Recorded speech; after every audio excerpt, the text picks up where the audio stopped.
ಸುಗಮ ಸಂಗೀತ ಪರಿಷತ್ತು ಮತ್ತು ಕನ್ನಡ ಮತ್ತು ಸಂಸ್ಕೃತಿ ಇಲಾಖೆ ಕರ್ನಾಟಕ ಸರ್ಕಾರ ಇವರ ವತಿಯಿಂದ 19ನೇ ರಾಜ್ಯ ಮಟ್ಟದ ಸುಗಮ ಸಂಗೀತ ಸಮ್ಮೇಳನ ನಡೀತಾ ಇದೆ.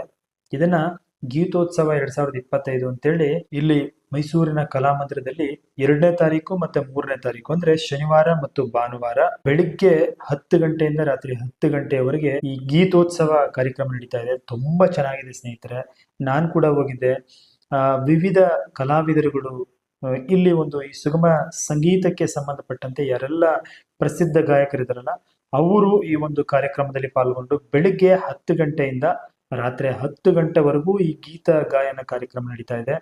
ಸಖತ್ತಾಗಿದೆ ಸ್ನೇಹಿತರೆ, ಒಳಗಡೆ ಜನ ಅಂತೂ ಫುಲ್ ಇದ್ದಾರೆ, ತುಂಬಾ ಎಂಜಾಯ್ ಮಾಡ್ತಿದ್ದಾರೆ. ನೀವು ನೋಡಿ ಅಂತ ಹೇಳ್ತಾ ಬನ್ನಿ ಒಳಗಡೆ ಹೇಗಿದೆ ಅಂತ ನೋಡೋಣ. ನೀವು ಇದೇ ಮೊದಲ ಬಾರಿ ನಮ್ಮ ಚಾನಲ್ ನೋಡ್ತಾ ಇದ್ರೆ ಚಾನಲ್ ಸಬ್ಸ್ಕ್ರೈಬ್ ಮಾಡ್ಕೊಳ್ಳಿ, ಹಾಗೆ ವಿಡಿಯೋಗೆ ಒಂದು ಲೈಕ್ ಮಾಡಿ ಅಂತ ಹೇಳ್ತಾ ಫ್ರೆಂಡ್ಸ್ ನೋಡಿ, ಈ ಒಂದು ಸುಗಮ ಸಂಗೀತೋತ್ಸವದಲ್ಲಿ ಎಷ್ಟು ಜನರು ಎಲ್ಲರೂ